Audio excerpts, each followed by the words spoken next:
दोस्तों, आज हम लोग ऑर्गेनिक कंपाउंड कंटेनिंग नाइट्रोजन में अमाइन के बारे में पढ़ने वाले हैं। अमाइन जो है अमोनिया कंपाउंड का एक डेरिवेटिव है जिसमें हम लोग हाइड्रोजन को रिप्लेस कर देते हैं कार्बन के साथ।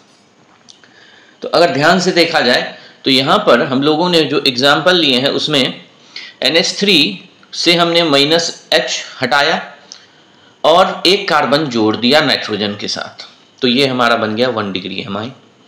उसी तरह फिर से एक H इसमें से हटाया और एक कार्बन हमने जोड़ दिया, इससे हमारा बन गया ये 2 डिग्री अमाइन। फिर एक हाइड्रोजन हटाया और एक कार्बन इसमें जोड़ दिया, इससे हमारा बन गया ये 3 डिग्री अमाइन। तो अगर ध्यान से समझें इस बात को कि अगर हमारे पास अमोनिया हो और अमोनिया से हमें अमाइन का एक डेरिवेटिव बनाना हो, अमाइन का कंपाउंड बनाना हो, तो हम लोगों को क्या करना है, हाइड्रोजन हटाना है और उसके जगह कार्बन का रिप्लेसमेंट देते जाना। अब ये कार्बन जो होगा, ये कार्बन हमारा एलिफेटिक या एरोमेटिक दोनों हो सकता है। इसको हम लोग शॉर्ट में एरिल भी कहते हैं, एरिल या एलिफेटिक। एलिफेटिक मीन्स सीधा कार्बन जो स्ट्रेट लाइन चेन बना करके चलता है, वो हो गया। और हमारा एरिल हो गया जो हमारा बेंजीन का फॉर्मेशन कर रहा होता है। ठीक है, दोनों के कॉम्बिनेशन से भी बन सकता है। किसी एक हाइड्रोजन के जगह पे हम लोग एरिल भी यूज कर सकते हैं, किसी एक हाइड्रोजन के जगह पे हम लोग यहां पर एलिफेटिक भी यूज कर सकते हैं। तो ये हमारा अमाइन का इंट्रोडक्शन है। अब इसके आगे हम लोग इसका क्लासिफिकेशन देखेंगे। तो क्लासिफिकेशन हम लोग 2-3 टाइप से इसका देखेंगे। पहला जो टाइप होगा वो अभी जो हमने देखा डिग्री बेस्ड, वो एक हमारा क्लासिफिकेशन होगा। ठीक है, तो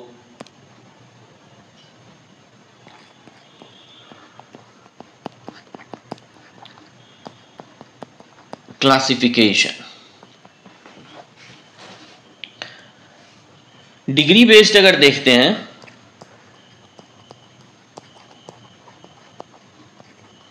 तो पहला होगा हमारा प्राइमरी, जिसको हम लोग 1 डिग्री भी कहते हैं अमाइन। इसमें क्या होगा, कार्बन के साथ एक नाइट्रोजन के साथ एक कार्बन जुड़ जाएगा और हाइड्रोजन हमारा अलग अलग जुड़ा होगा। दूसरा होगा हमारा सेकेंडरी, इसमें हमारा 2 डिग्री, 2 कार्बन नाइट्रोजन से अलग अलग जुड़ जाएंगे। तीसरा होगा हमारा टर्शियरी, 3 डिग्री, इसमें 3 कार्बन जो है नाइट्रोजन से जुड़ जाएंगे। अब वो कार्बन कुछ भी हो, ग्रुप कोई फर्क नहीं, नाइट्रोजन के तीनों तरफ हमारे पास कार्बन होंगे, तो इसका मतलब ये 3 डिग्री होगा। ठीक है, अब इसके हिसाब से हम लोग जो नेक्स्ट है कि कोई भी अमीन, उसको हम लोग 2 जो है कार्बन के बेस पर जो है क्लासिफिकेशन कैसे करते हैं। ये तो डिग्री बेस्ड हो गया। कार्बन के बेस पे इसका हम क्लासिफिकेशन कैसे करेंगे, तो कार्बन के बेस पे क्लासिफिकेशन के लिए हमें ध्यान से देखें कैसे किया जा सकता, बेस्ड ऑन कार्बन सीरीज। तो एक तो हमारा पहला है एलिफेटिक। एलिफेटिक में हम लोग अगर देखें तो C2H5NH2, यानी नाइट्रोजन के इधर 2 कार्बन का भी सीरीज है तो कोई फर्क नहीं पड़ता है, लेकिन ये कार्बन सीरीज क्या है, स्ट्रेट है, यानी कार्बन कार्बन हमारा 2 स्ट्रेटली जुड़ा हुआ है और इस पे NH2 लगा हुआ है। ठीक है, तो एलिफेटिक का मतलब हम लोग पहले से ही जानते हैं कि एलिफेटिक मीन्स होता है एक स्ट्रेट कार्बन चेन का चेन सीरीज में हमारा। ठीक है, दूसरा है अपने पास एरोमेटिक, दूसरा है एरोमेटिक। ठीक है, अब एरोमेटिक में क्या है कि अपने पास एक जो है कम से कम बेंजीन होना चाहिए, एक जो है वो क्या होना चाहिए, बेंजीन होना चाहिए। अब बात करेंगे यहां पर हम कि एरोमेटिक एमीन के अंदर भी इसके दो टाइप्स हो सकते हैं। पहला टाइप है 2 पॉइंट, पहला होगा हमारा एरिल एमाइन, और इसको न्यूक्लियस सब्स्टिट्यूटेड एमाइन भी कहा जाता है। अब इसकी जो बात करेंगे हम, इसमें हम लोगों को ये देखना होगा कि एरिल एमीन या न्यूक्लियस सब्स्टिट्यूटेड एमीन जो होगा, इसमें हम जो भी हाइड्रोजन हटाएंगे उस हाइड्रोजन के जगह पे एरिल को जोड़ना है। मीन्स NH3 में हम लोग जितना भी हाइड्रोजन हटाएंगे, अगर -2 हाइड्रोजन करेंगे तो +2 एरिल हम लोग लगाएंगे। ऐसे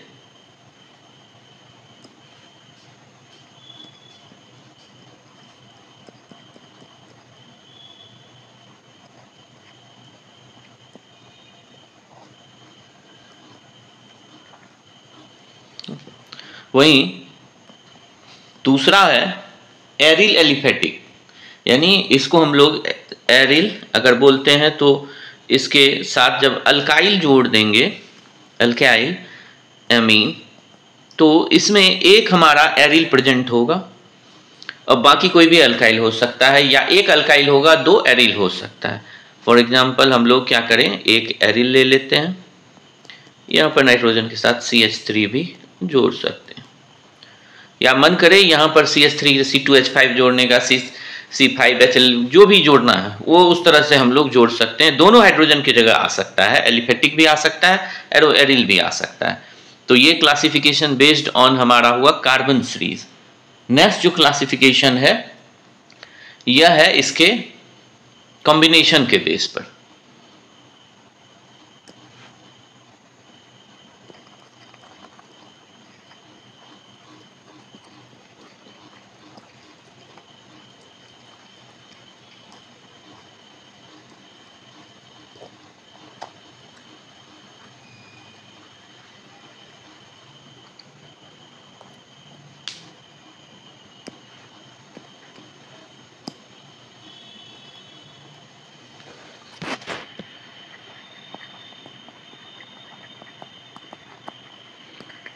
बेस्ड ऑन कॉम्बिनेशन, इसमें जो पहला होगा हमारा, इसको हम लोग बोलते हैं सिंपल एमाइन।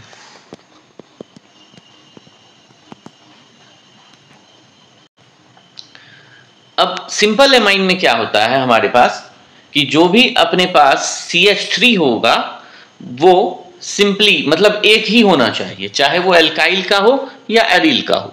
यूं कह लो कि नाइट्रोजन जो एटम है उससे जो अटैच्ड हमारा एरिल या अल्काइल वो सभी एक होगा। सपोज जैसे अपने पास CH3 ट्वाइस और NH, दूसरे तरीके से अगर इसका स्ट्रक्चर बनाना चाहे तो 2 हाइड्रोजन को हमने CH3 से रिप्लेस किया। अब इसी 2 हाइड्रोजन को अगर मान लें हम लोग C6H5 से रिप्लेस करना चाहे तो दोनों कहने का मतलब ये हुआ कि हमारा दोनों जो होगा, जो भी हाइड्रोजन का रिप्लेसमेंट 2 होगा वो सेम होना चाहिए। अगर तीसरा भी रिप्लेसमेंट होगा तो यही होना चाहिए, तो इसको हम लोग बोलते हैं सिंपल एमाइन। नंबर 2 हमारा है मिक्स्ड एमाइन। मिक्स्ड एमाइन के अंदर हम लोग इसको चेंज कर सकते हैं। मिक्स्ड एमाइन में हम लोग क्या कर सकते हैं, इसको चेंज कर सकते हैं। कहने का मतलब कि नाइट्रोजन के इधर अगर आप CH3 लगा दो, इधर C2H5 लगा दो, चलेगा। इधर CH3 लगा दो, इधर C6H5 लगा दो, चलेगा। मतलब कोई भी जो 2 साइड हाइड्रोजन का रिप्लेसमेंट हुआ वो डिफरेंट होना चाहिए। तो यहां पर हमारा ये क्लासिफिकेशन का बेस जो है एक चैप्टर का ये हिस्सा समाप्त हुआ। इसी में एक एक्स्ट्रा हम लोग अभी देखेंगे, उसका नाम होगा क्वाटरनरी अमोनियम। ठीक है, तो उसके लिए अभी हम लोग एक चेक करते हैं कि उसका क्या होगा क्लासिफिकेशन में। अगर चेक करें कि क्वाटरनरी क्या हो सकता है, तो क्वाटरनरी का बाद चौथे हाइड्रोजन का भी रिप्लेसमेंट हमें, तो चौथा तो नाइट्रोजन होता नहीं है अमोनिया में।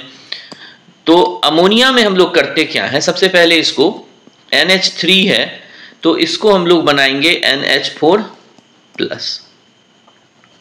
अब NH4+ बनता कैसे, ये आप लोगों ने 11th में पढ़ा है, अगर नहीं पढ़ा तो मैं एक बार फिर से यहाँ डिस्कशन कर देता हूँ। सपोज नाइट्रोजन के तीनों और हमारे पास हाइड्रोजन लगे हुए हैं और एक लोन पेयर। अब इसके पास चौथा हाइड्रोजन अगर आता है जुड़ने के लिए, तो चौथे हाइड्रोजन को जुड़ने के बाद यहाँ ये अपना इलेक्ट्रॉन लेकर के आएगा, इस इलेक्ट्रॉन के साथ अगर जुड़ता भी है तो नाइट्रोजन के आसपास कितने इलेक्ट्रॉन हो जाएंगे, आप काउंट करोगे तो नाइट्रोजन के आसपास 9 इलेक्ट्रॉन हो जाएंगे। तो ये इसको रिफ्यूज कर देगा। अब ये क्या बोलेगा भाई कि तुम अगर आकर के मेरे से जुड़ना ही चाहते हो तो अपने पास ऑलरेडी लोन पेयर है, ठीक है, ऑलरेडी अपने पास क्या है, लोन पेयर है, तो उस लोन पेयर को यूज करके मैं कोऑर्डिनेट बॉन्ड बना सकता हूं। अगर कोऑर्डिनेट बॉन्ड में जुड़ने में तुम्हें कोई दिक्कत नहीं है तो आ जाओ। तो क्या होगा यहां पर, ये H जो है ये H+ बन के आएगा, यहां पर ये H क्या बन के आएगा, यहां पर प्लस होगा H+। अब इस H+ का मतलब क्या हुआ, नो इलेक्ट्रॉन। ये H+ यहां जब जुड़ता है तो लोन पेयर का एक इलेक्ट्रॉन इसके पास चला जाता है। देखो इसके पास चले जाने का मतलब ये ओवरलैपिंग से है कि ये अपना जो एनर्जी लेवल है और ऑर्बिट नंबर 1 का वो ओवरलैप करके ले आता है नाइट्रोजन के एरिया में। अब नाइट्रोजन वहां पर अपना दूसरा इलेक्ट्रॉन शिफ्ट कर देता है, तो ये जो इसके ऊपर प्लस चार्ज है वो शिफ्ट कर जाता है हमारा नाइट्रोजन के ऊपर और ये हो जाता है हमारा NH4+। तो यही बात यहां पर ध्यान रखनी होगी कि NH3 को हमें सबसे पहले क्या बनाना पड़ेगा, NH4+ बनाना पड़ेगा, ठीक है। अब इस NH4 को के ऊपर प्लस का चार्ज अगर आ गया है तो इसको हमें न्यूट्रलाइज करने के लिए क्या करना होगा, कोई ना कोई एक माइनस चार्ज यहां पर पुट करना पड़ेगा। तो यही चीज यहां पर पुट किया जाता है। और अब इससे जब हम बनाने के लिए जाएंगे, यहां पर जो हाइड्रोजन हटाएंगे उस हाइड्रोजन में अगर हम अमोनिया के साथ कार्बन ग्रुप जोड़ते जाएंगे तो नाइट्रोजन के चारों ओर कितने कार्बन ग्रुप जुड़ जाएंगे, 4 कार्बन ग्रुप जुड़ जाएंगे और इसके ऊपर क्या आ जाएगा, प्लस का चार्ज। अब यहां पर जो X- आएगा यही होगा हमारा क्वाटरनरी। इसको हम लोग क्या बोलने वाले हैं,